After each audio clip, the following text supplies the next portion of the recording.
Yo, salut tout le monde, c'est Russard et aujourd'hui on se retrouve pour ma toute première vidéo sur ma chaîne YouTube.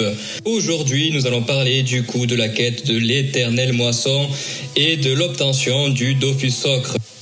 Donc le Dofus Ocre, c'est un item qui a été créé par le dragon Terracurial. Ce Dofus du coup vous donnera un PA supplémentaire. C'est un Dofus qui est très demandé pour les joueurs haut level pour arriver au fameux 12 PA, donc 12 points d'action. 276 monstres classiques à capturer, 47 boss et 263 archimonstres. Alors si vous sentez prêt à effectuer cette quête de longue haleine, bienvenue dans cette aventure. Donc pour commencer, on commence tout d'abord par le sort de capture d'âme qui s'obtient à la fin du donjon quoi. N'hésitez pas à le faire, c'est un donjon qui vous rapportera également de l'expérience si vous êtes dans la quête du tour du monde. Si vous êtes un dragodend, prévoyez environ 100 000 kamas de nourriture pour votre dragodend afin qu'elle puisse vous accompagner tout au long de cette aventure pour effectuer toutes vos captures. Donc le Dofus Ocre s'obtient au lancement de la quête l'éternelle moisson qui s'obtient auprès de Otomai qui va vous demander de ramener tous les monstres, les boss et les archimonstres. La quête se lance donc du coup en moins 55.15 auprès de Otomai. Et durant cette quête, je vais vous donner le même conseil qui est donné sur le site de Papicha. Ne faites pas la capture des archimonstres dans l'ordre. Essayez au maximum de les capturer dès que vous les voyez. Ou alors essayez de faire peut-être comme moi, de tout donner les archimonstres d'un coup une fois que vous les avez. Car sinon, si vous faites étape par étape, vous allez faire plusieurs fois la même zone, ça servira à rien du tout, vous allez perdre plus de temps que autre chose. Donc comment se lancer dans l'aventure du Dofus Ocre? Je vous conseille d'être niveau 150 minimum, d'avoir également des amis et une bonne guilde qui pourront vous aider pour les monstres qui sont difficiles à vaincre. Donc on commence par les monstres classiques. Les monstres classiques sont pas difficiles à capturer. Ce qui a été le plus difficile pour moi dans les monstres classiques, ça a été vraiment les monstres de l'île de Grob.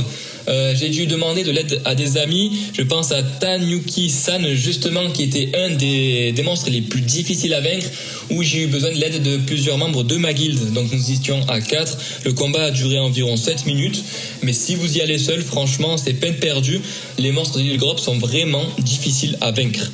Pour la capture des boss, pas de difficulté particulière si ce n'est le monstre Kimbo et le monstre Uga. Maintenant, nous allons passer au vif du sujet. J'ai nommé les archimonstres.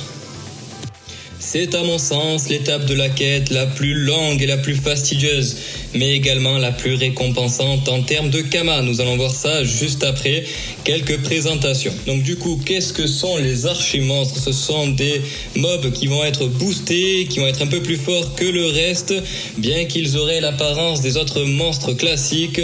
Ceux-là ont du coup un nom différent et des caractéristiques bien différentes et plus boostées. Donc dans cette étape, il y en a 263 à capturer. Les archimonstres sont des monstres assez rares, un peu comme les Pokémon Shiny si vous jouez à Pokémon. Donc je vais à présent vous montrer comment je quadrille ma zone. On parlera juste après du coup de la fameuse heure de chasse. Donc là, je me retrouve du coup dans la zone des Pew. Je vous montre comment je quadrille en version accélérée jusqu'à ce que je tombe sur un fameux archi. Donc quand je quadrille une zone, je ne loupe aucune map en fait. Je me balade de map à map en loupant aucune map. Comme vous pouvez le constater sur l'écran, je regarde avant tout ma zone à quadriller depuis le bestiaire.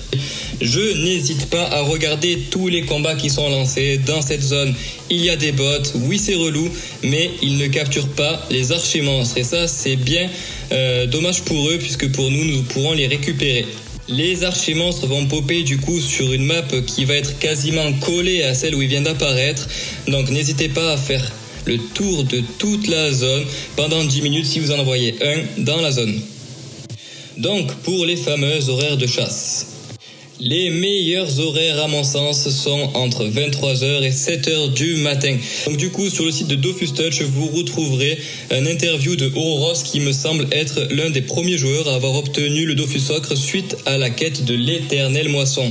Il nous parle de son horaire à lui qui est aux alentours des 5h du matin. Moi personnellement j'ai trouvé que c'était entre 23h et 7h du matin, toutes les horaires comprises. Pourquoi entre 23h et 7h du matin? Eh bien c'est très simple, les gens vont commencer à aller dormir, vont dormir du coup toute la nuit et forcément il y aura moins de joueurs sur le jeu. C'est pour cela que du coup tous les archimonstres vont popper, vous les trouverez plus facilement car n'oubliez jamais, vous n'êtes jamais le seul chasseur d'archimonstres. Donc ce que j'ai pu remarquer dans mon aventure personnelle, les monstres quand je les chassais, je les chassais du coup par zone effectivement, mais quand je remarquais qu'il y avait un monstre, je n'hésitais pas à faire le reste des maps si je m'apercevais que j'étais le seul chasseur, car un monstre va obligatoirement popper avec un autre monstre archi-monstre du coup sur une map un petit peu à côté, donc il faudra faire 2-3 maps et il va y avoir un autre archi-monstre. C'est ce que j'ai pu constater à plusieurs reprises dans mon aventure.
Après avoir capturé les 2 archimonstres, ne perdez pas de temps. Partez dans une autre zone car il n'y aura pas d'autres monstres qui vont popper avant environ 2 heures minimum. Donc ensuite, on va parler de l'île de Moon. L'île de Moon coûte cher, oui, effectivement, l'île de Moon coûte très cher. Effectivement, sur mon serveur Air de Grace, les noix de coco coûtent environ 200 000 kamas pour en avoir 100, ce qui suffit en général pour aller au fond de la jungle de l'île de Moon. Par contre, à savoir que les archimonstres coûtent environ entre 600 000 kamas et 1 million de kamas l'unité. Ce que je vous conseille de faire du coup, c'est d'y aller en 2 fois.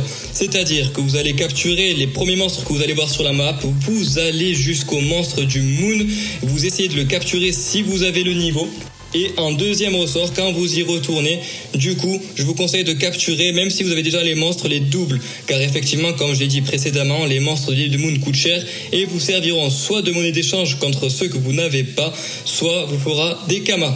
Alors, dans cette zone, je vous conseille d'y aller environ vers 2h du matin, 3h du matin. Je sais, c'est un peu compliqué, mais c'est là où il y a vraiment le moins de personnes sur le jeu, hormis le week-end, effectivement, parce que là, c'est un peu plus spécial le week-end. Mais je vous conseille d'y aller, du coup, entre 2h et 3h du matin pour ne louper aucun archimonstre. Donc les archimonstres de l'île de Grob. Ah, ces archimonstres, ils sont difficiles. Ce que je vous conseille de faire, c'est soit d'y aller toujours avec votre guilde, soit avec des amis. Effectivement, ces monstres-là sont très difficiles à vaincre. Ils ont pas mal de PV, ils sont stratégiquement difficiles à vaincre, surtout si vous êtes seul. C'est pourquoi je vous recommande d'y aller avec une bonne team. Si vous n'avez pas le niveau, ce n'est pas grave. Concentrez-vous dans une zone où il y aura des monstres moins forts, mais surtout vous pourrez plus facilement les capturer et vous serviront de monnaie d'échange contre ces monstres-là de l'île de Grob. Ayant eu des difficultés sur l'île de Grob, au bout de 3 combats contre des archimonstres, je m'en suis vite rendu compte. Du coup, je me suis vite concentré dans la zone des bouffetous, là où ils apparaissent le plus souvent, donc c'est les zones en bleu. Vous le verrez clignoter sur votre map quand vous cliquez sur le bestiaire. C'est la zone principale, là où il peut popper. N'oubliez pas non plus quand même qu'il y a maintenant Astrub, le berceau, qui a été renommé depuis la dernière mise à jour. Il y a également le bord du château d'Amakna vers le nord, il me semble. Oui, c'est bien là. Là aussi, ils peuvent popper. Mais attention, les zones en vert sont des zones secondaires. Donc, principalement, à aller dans la zone en bleu. Boudalf le Blanc coûtait sur mon serveur environ entre 800 000 kamas et 1 million de kamas, ce qui me facilitait du coup l'échange contre les monstres de l'île de Grob qui eux coûtaient environ entre 200 000 et 300 000 kamas. Et ça vaut le cas aussi pour les monstres du fungus. Ce sont des monstres qui sont assez difficiles à vaincre, un peu comme l'île de Grob.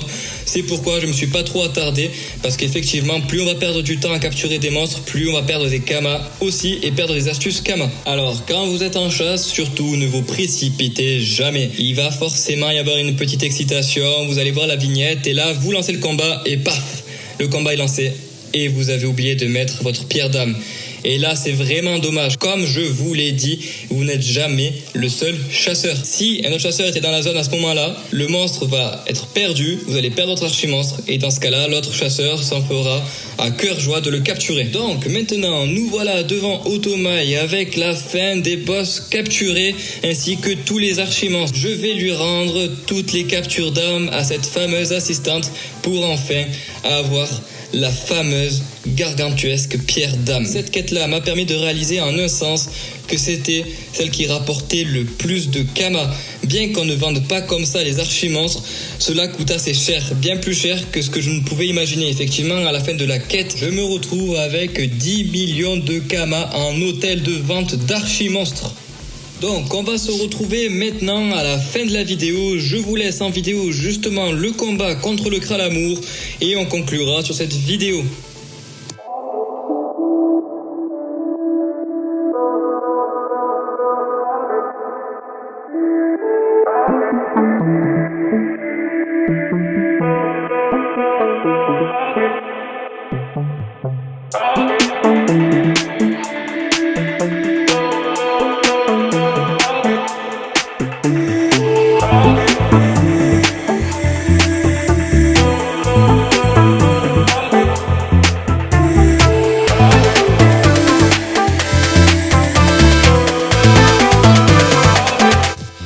J'en profite pour remercier Bad Bunny qui m'a bien aidé durant cette journée-là. Il n'a pas fait que ce combat-là pour moi, il a fait également le donjon Erdala. Donc du coup, dans la même journée, j'ai pu avoir les deux Dofus, le Domakuro et le Dofus Ocre. Je te remercie infiniment. Je remercie également Tech9, Excaliburn, Isocep et bien d'autres de ma guilde qui m'ont beaucoup aidé durant cette quête.